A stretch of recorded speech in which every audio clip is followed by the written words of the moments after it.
damai di hati, saudaraku yang dikasihi dalam Tuhan Yesus Kristus.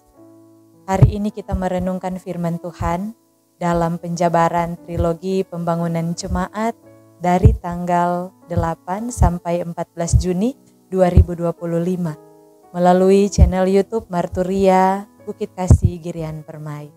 Mari bersama kita satu dalam doa, kita berdoa. Ya Bapa kami di surga, kami dapat memuliakan-Mu lagi di sekitar firman Tuhan. Dalam kehidupan kami sebagai orang yang percaya, Engkau memberikan kami roh pengertian dan pengajaran, supaya kami dapat mengikuti kehendak Tuhan melalui Roh Kudus. Maka beritakanlah firman-Mu ini, supaya kami semua dapat mengerti makna dan memahami tujuan firman-Mu dalam kehidupan kami. Dalam nama Yesus Kristus, amin. Saudaraku, firman Tuhan yang akan kita baca hari ini terdapat dalam kitab Roma, pasalnya yang ke-8, ayatnya yang pertama hingga ayatnya yang ke-17. Firman Tuhan dengan judulnya, Hidup oleh Roh. Demikianlah sekarang, tidak ada penghukuman bagi mereka yang ada di dalam Kristus Yesus. Roh yang memberi hidup telah memerdekakan kamu dalam Kristus dari hukum dosa dan hukum maut. Sebab apa yang tidak mungkin dilakukan hukum Taurat karena tak berdaya oleh daging, telah dilakukan oleh Allah. Dengan jalan mengutus anaknya sendiri dalam daging, yang serupa dengan daging yang dikuasai dosa karena dosa. Ia telah menjatuhkan hukuman atas dosa di dalam daging, supaya tuntutan hukum Taurat digenapi di dalam kita yang tidak hidup menurut daging, tetapi menurut roh. Sebab mereka yang hidup menurut daging memikirkan hal-hal yang dari daging. Mereka yang hidup menurut roh memikirkan hal-hal yang dari roh. Karena keinginan daging adalah maut, tetapi keinginan roh adalah hidup dan damai sejahtera. Sebab keinginan daging adalah perseteruan terhadap Allah, karena ia tidak takluk kepada hukum Allah. Hal ini memang tidak mungkin baginya. Mereka yang hidup dalam daging tidak mungkin berkenan kepada Allah. Tetapi kamu tidak hidup dalam daging, melainkan dalam roh. Jika memang roh Allah diam di dalam kamu, tetapi jika orang tidak memiliki roh Kristus, ia bukan milik Kristus. Tetapi jika Kristus ada di dalam kamu, maka tubuh memang mati karena dosa, tetapi roh adalah kehidupan oleh karena kebenaran. Dan jika roh Dia yang telah membangkitkan Yesus dari antara orang mati diam di dalam kamu, maka Ia yang telah membangkitkan Kristus Yesus dari antara orang mati akan menghidupkan juga tubuhmu yang fana itu oleh roh-Nya yang diam di dalam kamu. Jadi saudara-saudara, kita adalah orang berhutang, tetapi bukan kepada daging, supaya hidup menurut daging. Sebab jika kamu hidup menurut daging, kamu akan mati. Tetapi jika oleh roh, kamu mematikan perbuatan-perbuatan tubuhmu, kamu akan hidup. Semua orang yang dipimpin roh Allah adalah anak Allah. Sebab kamu tidak menerima roh perbudakan yang membuat kamu menjadi takut lagi, tetapi kamu telah menerima roh yang menjadikan kamu anak Allah. Oleh roh itu kita berseru, Ya Aba, Ya Bapa. Roh itu bersaksi bersama-sama dengan roh kita bahwa kita adalah anak-anak Allah. Dan jika kita adalah anak, maka kita juga adalah ahli waris. Maksudnya, orang-orang yang berhak menerima janji-janji Allah yang akan menerimanya bersama-sama dengan Kristus, yaitu jika kita menderita bersama-sama dengan Dia, supaya kita juga dipermuliakan bersama-sama dengan Dia. Demikianlah saudaraku untuk firman Tuhan. Shalom, damai di hati. Kita bersyukur bahwa kita menjadi orang-orang yang bisa untuk mendengarkan firman Tuhan melalui media sosial yang di dalamnya channel YouTube Marturia Bukit Kasih Girian Permai. Maka Tuhan Allah menggerakkan roh kita supaya kita pun juga diperkenankan untuk mengenal siapa Allah, siapa Yesus, dan siapa Roh Kudus. Saudaraku yang diberkati Tuhan, surat Roma ini berisi doktrin atau pengajaran kepada orang-orang non-Yahudi, yaitu orang Yunani. Dan firman Tuhan ini pun juga adalah bagian dari surat Paulus kepada orang-orang Yahudi yang percaya kepada Allah.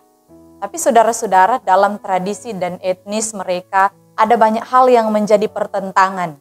Bahwa sesungguhnya adat dan budaya mau disamakan, tetapi hasilnya sangat bertentangan. Hingga itulah yang mau disampaikan oleh Rasul Paulus melalui surat kepada jemaat yang ada di Roma.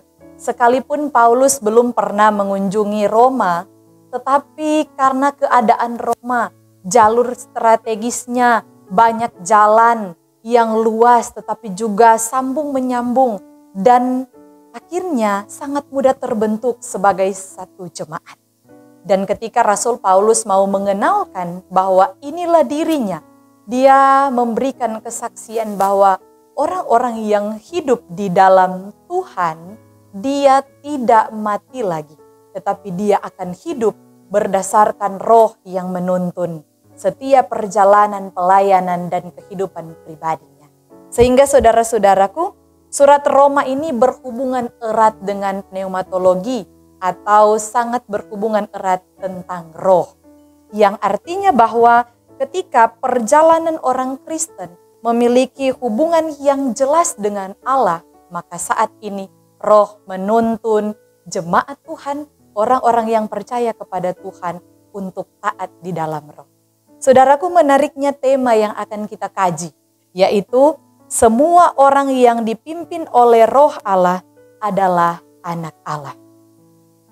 Bicara tentang anak, sama seperti seorang anak yang diadopsi, tentu seharusnya dia akan taat kepada orang tua yang mengadopsinya.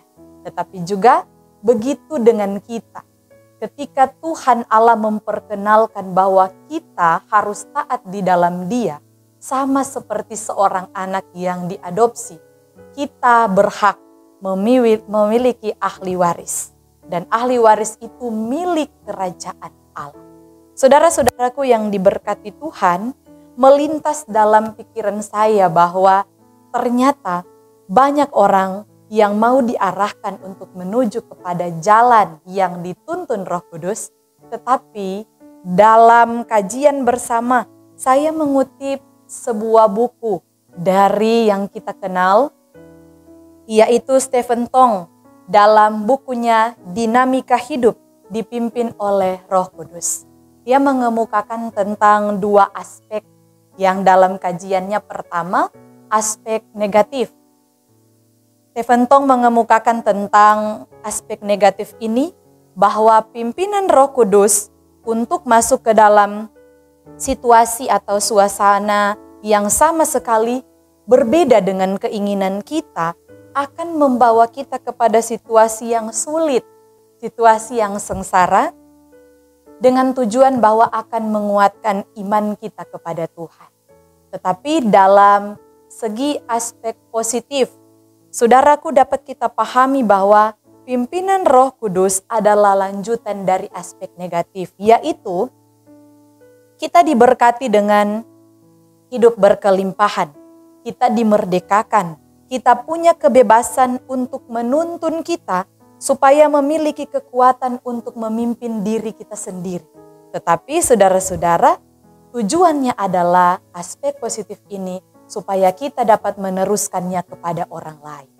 Sehingga dapat kita kaji bersama bahwa kehidupan kita, hidup di dalam Roh Kudus, memaksa kita untuk mematikan keinginan daging kita dan hidup di dalam roh Allah. Nah, saudara-saudaraku yang diberkati Tuhan, memang dalam firman ini kita mau dipimpin oleh Roh. Sama seperti bayi yang harus minum susu setiap hari, maka kita membutuhkan Roh Allah untuk menuntun kita. Karena kalau kita ketahui, seorang bayi dia akan hidup ketika dia diberikan susu. Ya, entah itu dalam mengasihi, entah itu dalam susu yang akan diberikan kepadanya sesuai dengan kecocokan di dalam tubuhnya, maka gambaran Roh Allah pun juga sama perihalnya. Dengan seorang bayi yang terus mengisi kehidupannya setiap hari dengan susu, maka tugas kita sekarang adalah mengisi kehidupan kita setiap hari dengan mencari Roh Kudus yang akan menuntun kita. Ada banyak orang yang dikategorikan memiliki Roh Allah, tetapi belum tentu hidupnya kudus di hadapan Allah. Ada banyak orang pun juga yang menerima Roh Kudus, tetapi terkadang dia bisa saja mendukakan hati Roh Kudus. Zaman sekarang ini semakin canggih, saudara-saudara. Manusia diselamatkan supaya dia dapat bertumbuh di dalam kasih Allah. Maka hari ini Alkitab menegaskan kepada kita bahwa ada dua jalan kehidupan di dunia ini. Yang pertama adalah kita mau dipimpin oleh Roh, dan yang kedua kita mau dipimpin oleh daging. Kalau di zaman sekarang kita lebih melekat dengan kata-kata penenang, masih daging. Masih daging yang merasakan apa yang terjadi di dunia ini. Tetapi saudara-saudaraku, karena daginglah Yesus memberikan dirinya untuk kita manusia. Maka kita sebenarnya tidak lagi seharusnya menggunakan kata-kata penenang karena daging. Sehingga haruslah kita melihat contoh Yesus. Dia pun juga menjadi daging untuk menebus dosa kita. Supaya setaralah kehidupan manusia. Dan Yesus sendiri, dia merongrong kehidupan kita. Supaya kita dipilih menjadi anak-anak Allah. Saudaraku, kalaupun kita percaya bahwa Roh Kudus dari ketiga Tritunggal yang esa, artinya 3 di dalam 1. Kita percaya bahwa sampai saat ini kuasa Allah yang sedang bekerja menuntun umatnya untuk kehidupan kekal. Kenapa ada banyak orang tidak mempercayai Roh Kudus? Hanya mempercayai tentang Yesus, hanya mempercayai tentang Allah. Padahal saudara-saudara, dapat kita pahami bahwa ketika Yesus terangkat ke sorga, Dia memberikan Roh Kudus untuk menuntun kita sampai sekarang ini. Maka tujuannya adalah ketika kita berbuat salah, sifat daging kita masih melekat atas hidup kita, maka Roh Kudus mengingatkan, membisikkan ada dalam hati kita supaya kita kembali berbalik kepada Tuhan Allah. Kita membutuhkan Tuhan yang luar biasa. Ketika kita percaya bahwa kita adalah milik Tuhan, maka kita akan menjadi anak-anak Allah. Kepada siapa kita akan percaya? Walaupun dalam perihal ini kita tidak melihat Yesus, tetapi kita mau diajak supaya Roh Kudus membuat kita percaya kepada Yesus. Maka saudara-saudaraku, biarlah ketika dalam firman Tuhan ini kita merenungkan supaya kita hidup oleh Roh. Marilah kita melihat dalam kitab Roma pasalnya yang ke-5, ayatnya yang ke-5 berkata, "Dan pengharapan tidak mengecewakan, karena kasih Allah telah dicurahkan dalam hati kita oleh Roh Kudus yang telah dikaruniakan kepada kita." Jadi memang ingat saudara-saudara, orang yang percaya kepada Allah, orang yang percaya kepada Yesus, dia pasti akan dituntun untuk percaya kepada Roh Kudus. Karena hal yang akan diwariskan kepada kita sebagai anak-anak Allah, itu adalah kemuliaan yang Bapa siapkan untuk kita. Sehingga saudaraku, ketika kita mau berpengharapan di dalam kasih-Nya, maka kita tidak akan pernah dikecewakan tentang jaminan keselamatan. Sehingga saudara-saudara, marilah dalam kehidupan kita di konteks dan era sekarang ini, kita dapat melihat acuan firman Tuhan bahwa kita menjadi orang-orang yang berhutang. Sama seperti kalau kita melihat ada orang yang berhutang balas budi, berhutang tentang materi, ya. Seharusnya kita pun juga akan membalas hal yang sama. Demikian juga apa yang telah Yesus beri bagi kita semua. Kita berhutang kepada Yesus yang telah menebus kita, mengeluarkan kita dari maut, dan telah melepaskan segala dosa kita. Orang-orang di zaman sekarang, saudara-saudara, tidak lagi dituntun untuk melihat para teolog-teolog yang sudah lama, yang banyak kali mati martir untuk mempertahankan kekristenan. Tetapi biarlah di zaman sekarang ini kita perhitungkan tubuh, jiwa, dan roh kita untuk kemuliaan Tuhan. Dan saudaraku, kalau kita mau hidup di dalam Tuhan dalam ketaatan, maka kita akan hidup seperti orang yang lahir baru, yang siap sedia mengampuni kapanpun, yang mau untuk dibentuk, dan yang mau taat kepada Tuhan.